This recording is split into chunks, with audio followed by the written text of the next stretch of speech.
一番大好きだよ。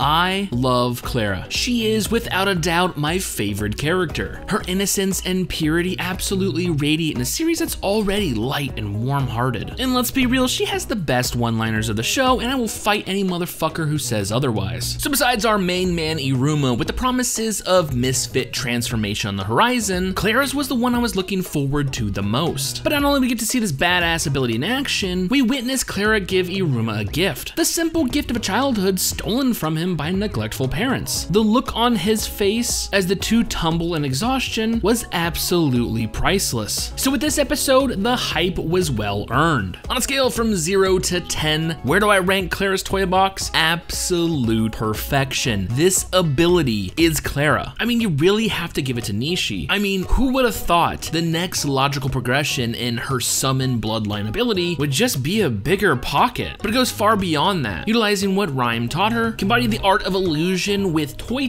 quite literally creates a pseudo pocket dimension. I mean, her bloodline ability was OP to begin with, but it's now almost like she's the god of this fantasy realm. Not only can she summon whatever she wants, and even transform her intended target as we see in Iruma Chibi. Get it? Iruma Chibi? Fuck you, that's funny. All this ended playtime actually has a desired effect. It's actually continuously draining the mana of her victims. Now, I don't know if it's quite linked to falling head over heels, as I put into air quotes that you can't see. To me, there seems to be a few glaring weaknesses. One, she has to catch her prey off guard, as she needs to pull her intended target into her suit. Simple enough to overcome, simply keep your distance and just spam fireballs. Her chances of success are obviously higher working in a team, but going forward, stealth will be the name of the game. Now for the next caveat, we hit a little snag. And to be frank, I blame Clara's inner monologue for my confusion. So I'm not 100% sure how the toy box feeds on mana. If we pay attention to what Clara says, the absorption of magic happens when there's a feeling of love. As when both she and Iruma collapsed, she had presumed that they were both in fact falling head over heels. So that leads to a potentially huge weakness. Clara could fall victim to her own toy box. Of course, Clara's assumptions could be wrong, or I could be misinterpreting stuff. The logical side of me theorizes that maybe they just collapsed out of pure exhaustion, whether it be their physical stamina for playing for so many hours. Remember, it literally transitioned from daytime to nighttime, or it could be the consumption of mana, i.e. whether or not Clara's magic was actually getting absorbed, or it was just being consumed to actually run it, or maybe Iruma was still conscious because the Ring of Gluttony just had so much, or because he's human, he actually doesn't possess mana himself. I mean, there's a lot of gears turning. I'll definitely need to rewatch this episode, but one possible way to circumvent this weakness would be to somehow transform the opponent's mana into fuel for the toy box, so Clara technically wouldn't have to use her own. That would definitely be one way to circumvent this flaw, as well as the next one. What happens when your opponent is just too powerful, has too much mana? Obviously, your typical fledgling first years are no problem, but what happens when you get to misfit level and above? I mean, she played with Iruma for several hours and came out exhausted. I think it's still too early to tell whether or not Toy Box is broken or overpowered. We just don't know enough, but it does have tremendous potential. Not to mention, is perfectly suited for Clara. Not only did her battle with Iruma take up half the episode, but we get to see Clara break out in song and dance. One whose lyrics are just as weird as our best girl. Now, going from first to worst, let's wrap up today's episode with Dosa-chan. I can't tell if it's her design or her personality, but she just rubs me the wrong way. I don't know why, but I just can't stand her. And I kind of assume this is just one of those characters where you either love her or you won't. But I will admit, when it comes to her and a little trio of demons, they do have their funny moments. And let's be real, you know the comic relief was inbound when this gaggle of boy crazy girls came face to face with our male model Picaro. So keep it in your pants, Dosa. I'm pretty sure this show's PG. So I have to know, what did you think of this episode? But more importantly, what did you think of Clara's toy box? Do you hate it? Do you love it? Do you want some more of it? Well, I do. So with all that being said, and more Iruma-kun next week, I honestly cannot wait for future episodes.